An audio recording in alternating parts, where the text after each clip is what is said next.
were filling a CEO role 6 months ago in New York City. I won't say what or company or anything like. I talked to two of the CEO candidates who one of their questions for us when it got to me, because I was kind of doing some final vetting, was, well, is this remote work or not? This is the CEO. I'm like, what kind of question's that? And really, that's up to you. That's almost disqualifies you to even ask that silly question.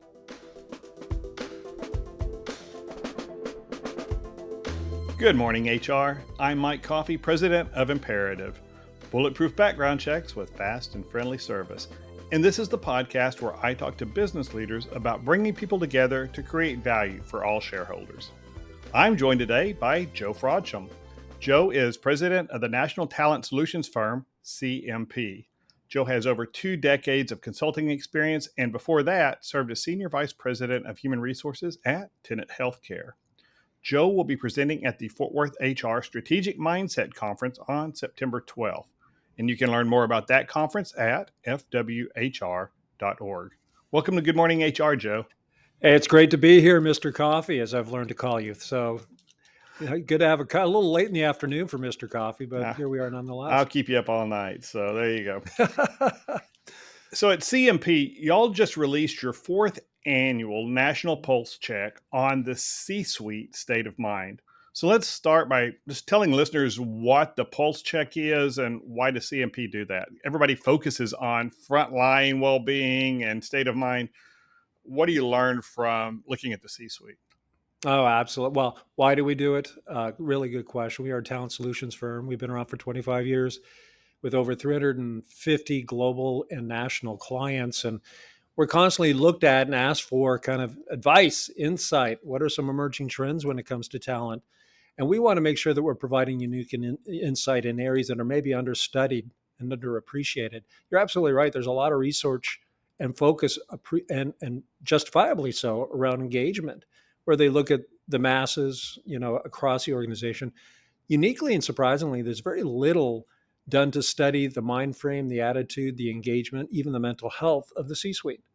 Maybe because it's so inaccessible or seemingly inaccessible or whatever. Maybe we make assumptions around their mental health. So we've made that one of our pulse check focus areas on an annual basis. And it's been very illuminating, actually, to understand how it's evolved, how it's changed, what things have become normalized. And you're right, we came out with our 4th annual one earlier this year for 2025, which I think was very illuminating relative to kind of the general attitude and perceptions of the C-suite. So you mentioned well-being. So let's start with that mental health, that executive well-being idea, because I think, uneasy is the head that wears the crown, but I don't think that necessarily, especially in pop culture and pop media, there's a lot of attention to that. It's mostly about these rich fat cats, grinding the poor workers away. So one of the statistics there's a pair of statistics that jumped out at me when I was going through it is 91% of the C-suite folks who were in your sample said they're managing their own well-being pretty well. But then at the same time, 49%, almost half of them, said that they would consider leaving their current role to improve their well-being. So they feel like they're doing a good job, but they would still consider leaving. And half of them would consider leaving. So that tells me there's still a gap between maybe their expectation and maybe they feel like they're doing too much of the lifting for their to manage themselves. But how do you reconcile those two numbers, and what do you think the gap is that organizations need to think about? A couple of things. This whole idea of mental health and even the conversation around mental health has become very normalized. At 10 years ago, you would not have gotten those kind of response sets.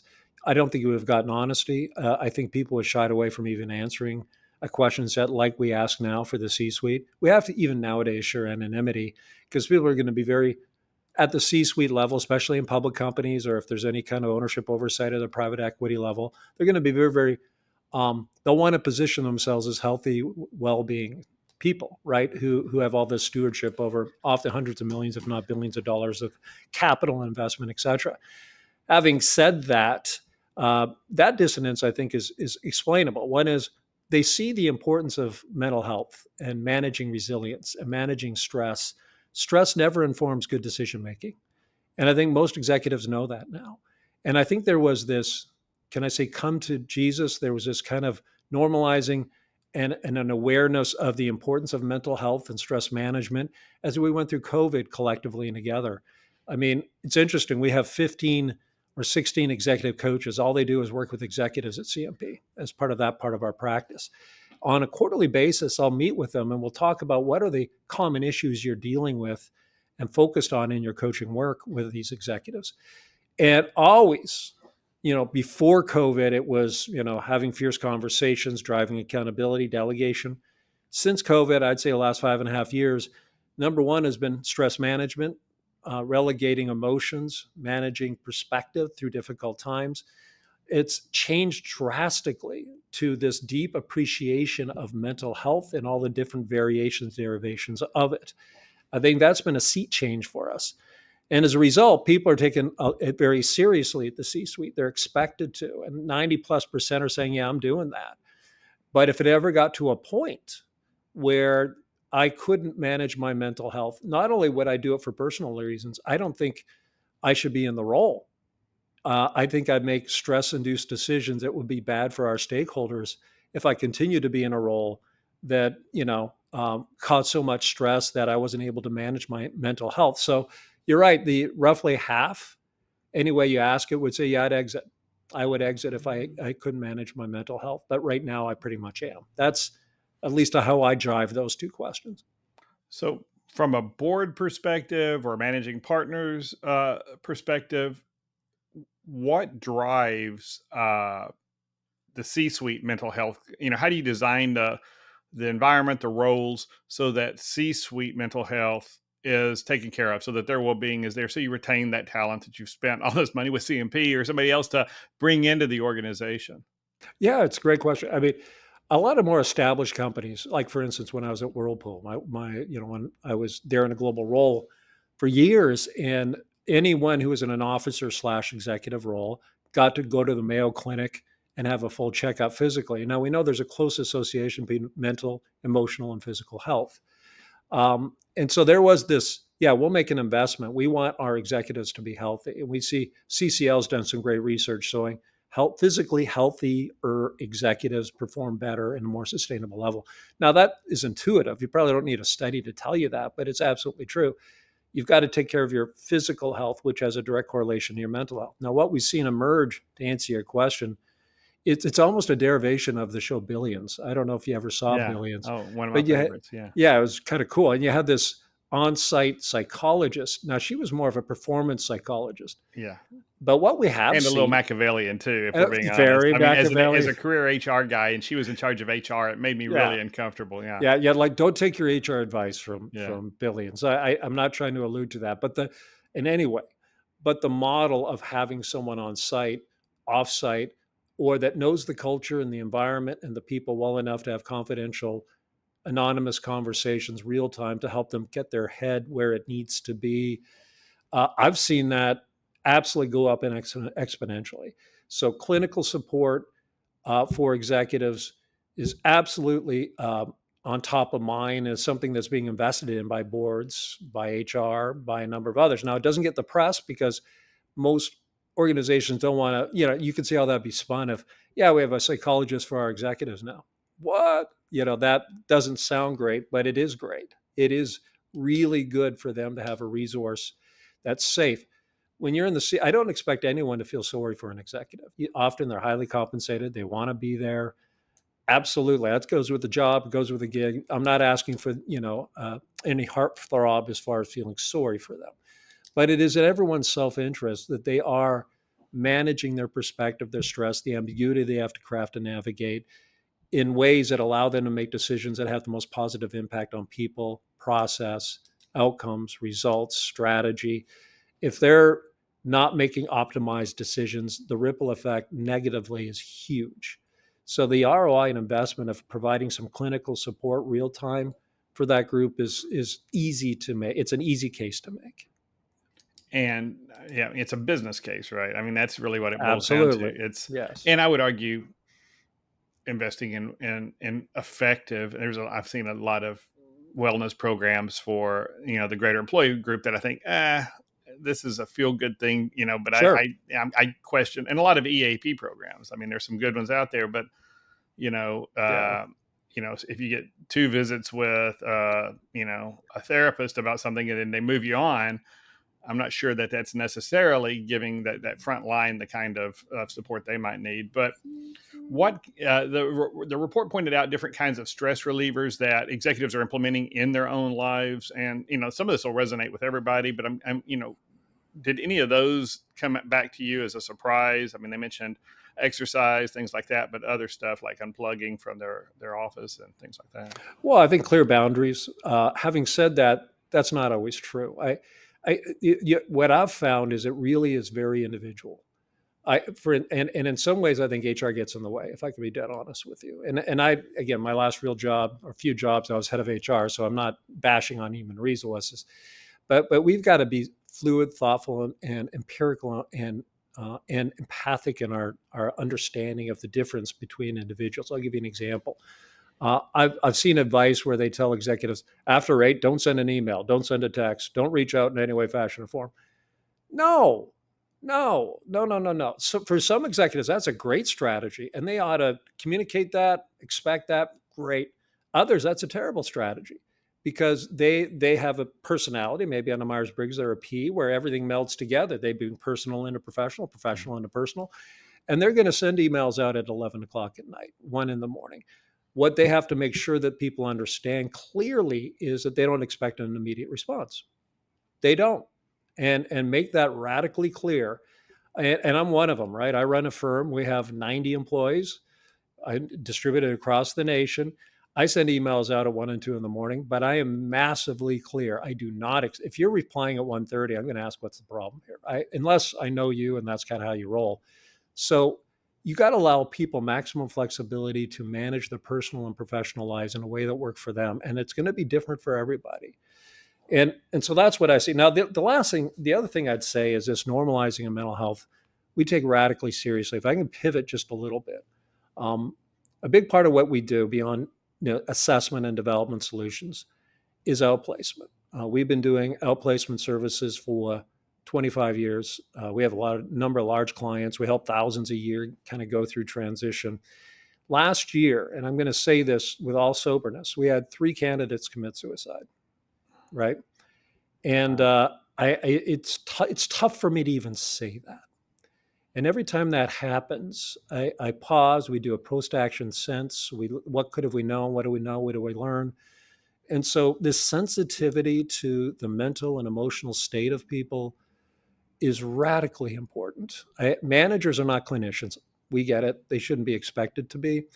But HR, we need a little bit more sensitivity and understanding on how to read people, read the red flags, read what's going on there, and know when to bring in real support. And if EAP ain't cutting it, which often is the case, get something a little better. Have a clinician. It can save lives, even if it's not physically leaving, like I just said very soberly, but just saving the quality of their life. There's a lot of stress in the system. We see it especially uniquely with the rising generation, right? We see it for those who are under 33, under 34. Their sense of faith in the future, a sense of angst, existential angst, and otherwise is just very different than perhaps people my age or our age. So having more awareness as managers and leaders, starting with executives themselves around the mental and emotional state of folks, knowing they're not clinicians, having real-time access to real decent resources that you can direct people to is good for business. And it's good. And it's honestly, it's just the right thing to do, if that makes sense. And so, if people feel that their employer cares about their well-being, mental or otherwise, they've got psychological safety and all those things, engagement is higher, and employees are, they're more likely to stay. They're more likely to actually be productive, more collaborative. What are your preferred outcome metrics for investments in well-being and just employee engagement in general, when you're talking, especially when you're talking about the C-suite, because that different than the front line? Do you ask different questions, or just how do y'all look at that? What we find is people more similar than different. They really are. There's a lot of studies on that. It used to be when people smoked, the most active and collaborative network across levels were the smokers. because they meet outside and the CEO's having a cigarette with the janitor, Mhm. and they chat about whatever and get to know each other in a common space. Now we don't smoke as much anymore, and nor am I suggesting we should, but those collaborative spaces are really really powerful. As far as the ROI of it, there's a couple of things I look at. One is we need new measures. Um, One that we've created, and it's free, by the way. We have what's called the Career Health Indicator. It's an assessment we built. We've written a couple books on careers and career health, one called Make It Work, and the other one called Don't Dread Monday. And as part of that, we created a research driven assessment associated with each of those books, the CHI 50. You can take it on our website, it's free. It gives you immediate feedback on your sense of your career health. And what we found is career health slash engagement is a very individual thing. And you take it and you're going to get a score from 0 to 50. And if you're closer to 0, you're in a real trial situation where the effects of misalignment and unhappiness are affecting probably every other aspect of your life. If you're closer to 50, it's positively impacting every other aspect of your life. So the measures, one is there's measures like that are very individual that you encourage people to take and then have a conversation with their boss around why am I low? What can we do about it? And realizing most solutions are very unique. Then at a more macro level, I do like some of the NPS scores are good. Employee scores, we use those in our engagement survey work. Would you recommend it? We also, when we look at the prioritized set of questions, we all know this. We are attracted to a company and we leave a manager. You've got to have a way of sourcing, surfacing, and getting after bad managers quickly because they can fester for months, years even, and cause so much damage to your business, to your retention, to your engagement. And so, one other tool that we often put in, which we've done at a number of companies, is what's called the management review, where they actually get upward feedback once a year from their employees. And 13 questions takes employees 5 minutes, doesn't overwhelm anyone, and immediately they get a score as far as their level of management engagement. And so when you get that, you see managers on a scale of 1 to 5 are around 2 and 2.2 from their employees. You got to immediately jump in and say something's wrong here, right? And those that are 4.8, 4.9 out of 5, you're a hero. Good job. So mechanisms for sourcing bad, disengaging managers, individual assessment with conversations with your boss. Those are some metrics that allow real-time actions that help you to adjust and make it a better place for everybody. One of the other notes out of that I picked up out of the survey was I think 47% said that they had increased communications with their team, and over half, 53%, I think, said they had better engagement in their teams than in last time. I guess last year. Um, what do you think is driving those things? Because all I is it RTO? I mean, because it seems like that's what I was hearing from leadership 3 years ago, 2 years ago, is this remote work schedule. We don't have the collaboration. People aren't talking, and certainly we're seeing more hybrid relationships, work relationships, or just full RTO, full time. But what do you think's driving that both improved communication and better engagement?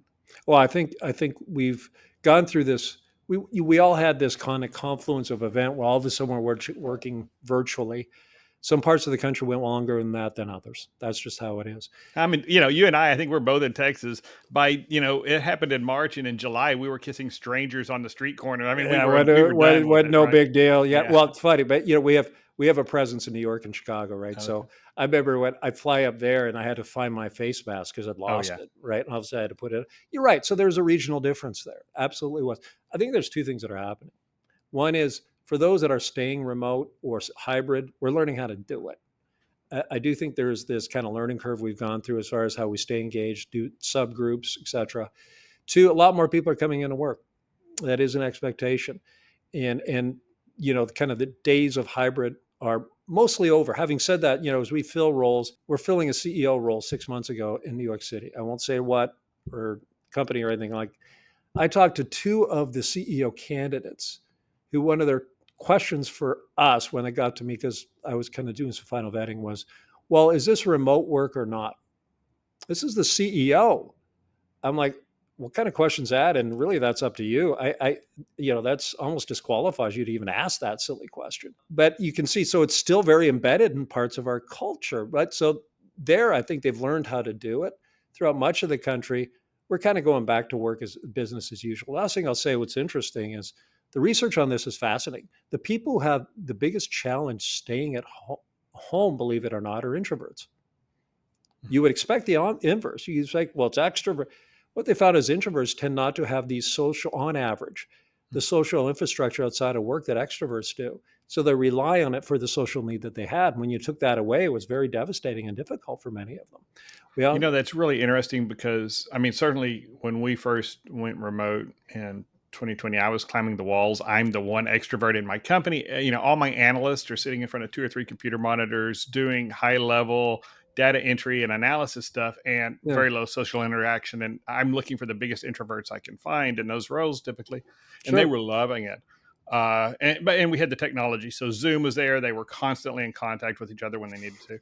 But I was climbing the walls. But my wife, who's also an introvert and is our controller, it really impacted her. She was, because on a daily basis, going into the office, seeing people, and she was stuck at home all day with me, God help her. And so, she had to go find, okay, I'm going to go do this volunteer work. I'm going to do these other Yep. things throughout the month to keep new kinds of engagement going. So I hadn't thought about, I hadn't thought about that in relation to her introversion, but I think that's probably a big deal there. Oh, And it I'm glad probably she didn't is. listen to the podcast. I love you, dear. So yeah, Yeah, by the way, I worked with my wife too. So, we have to, make sure yeah. that We're they better know off it's for it. Yeah, certainly. probably. Yeah, there's no question about that at all. No, you're right. The introverts had to go find and create a new infrastructure to get that social need that they did have. Extroverts will find it somewhere, and they tend to have it outside of work too, whereas introverts not so much. And again, it's on average. Every individual situation is a little bit different, but we learned a lot through that whole COVID thing, I think, which is around social isolation. I do think we're very much on the other side of it.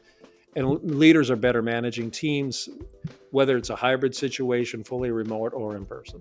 And let's take a quick break.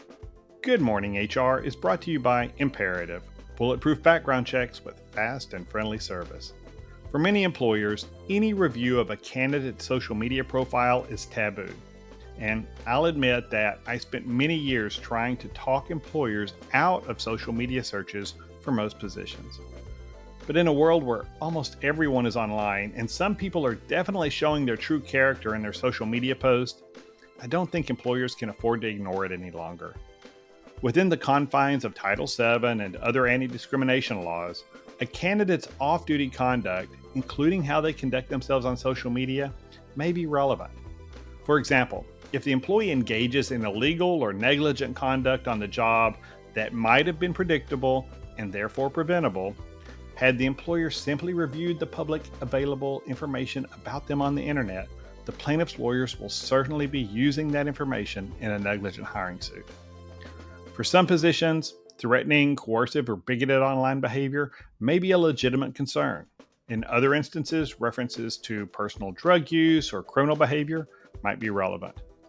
Imperative's professionally curated social media and web search product helps clients conduct necessary online due diligence while building guardrails around the process to ensure that irrelevant or potentially discriminatory information isn't provided to decision makers.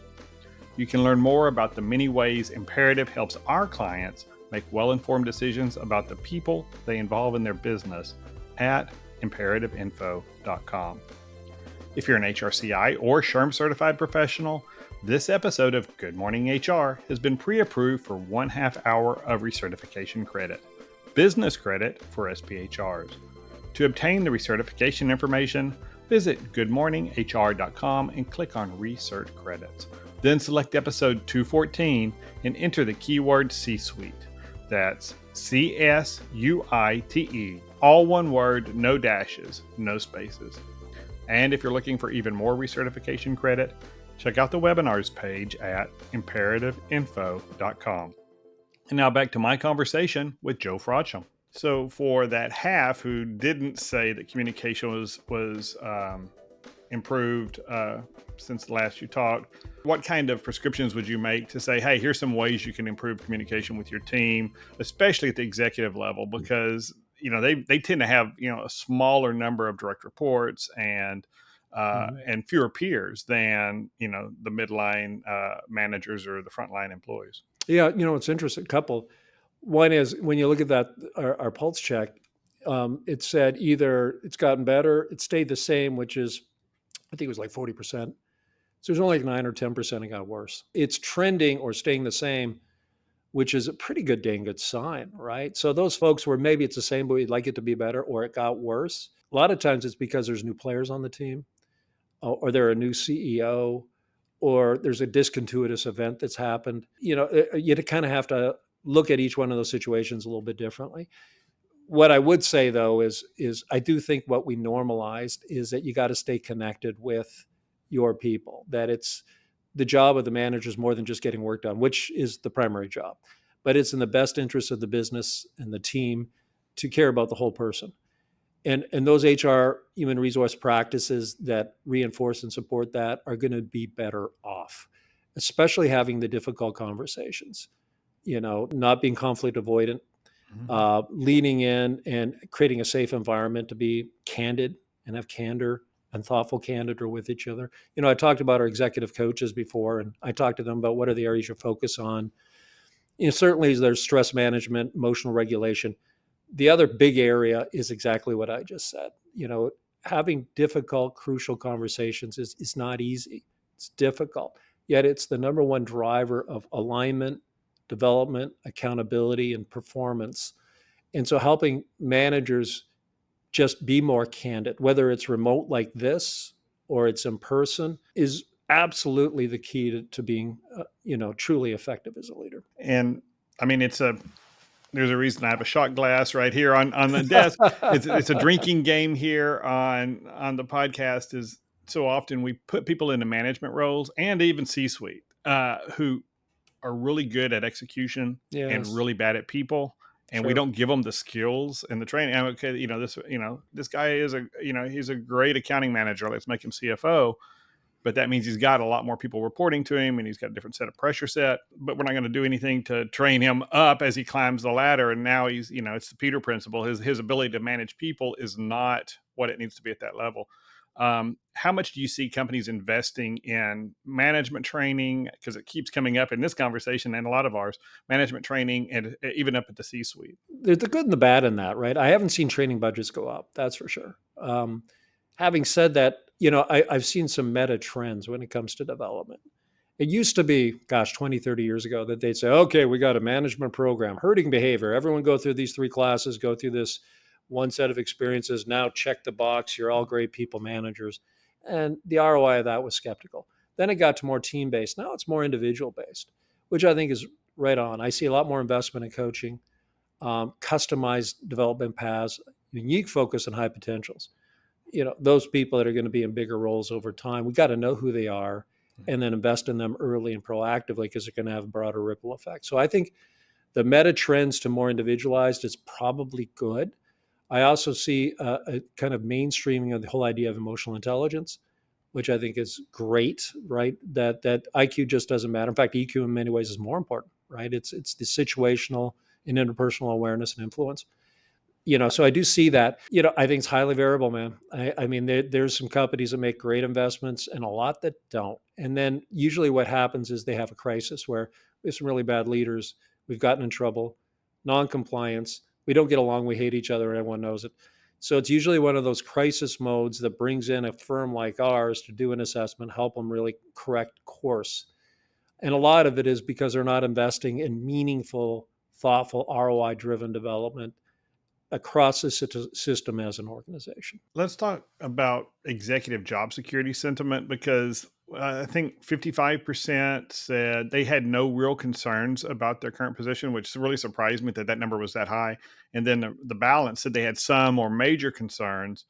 And I mean, that may be well related to industry performance and in a very weird economy the last 7 months. But what do you attribute to that? And then if you're the board or you're the CHRO, what should they be targeting as far as retention for the C-suite? Yeah, a couple of things. One is I think it's highly variable based on ownership structure. We should add that question to that going forward. I what I found is if it's private equity owned, there's a lot more stress around Oh, I'm keeping your sure. Oh, job in I've the got no C-suite. doubt. I've got plenty of private equity clients, and I Yeah, understand that. Yeah, yeah. yeah, yeah. So they're not ever going to feel that fat happy, right? Mhm. So you could have a good year, one bad year, and goodbye. And that is just kind of how they roll. There's a lot shorter time horizon. That's their model. Going in. If it's public company, there's a little less stress, and then if it's privately held, there's even less stress often as far as so the ownership structure we find is highly predictive. Then the condition of the economy, condition of the industry. The other thing we see high variability around is your function.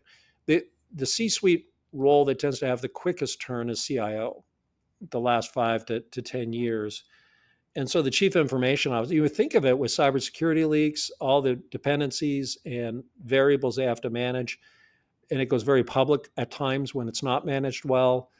Even if it doesn't make the news, certainly it's embarrassing and they have to pay Mhm. money.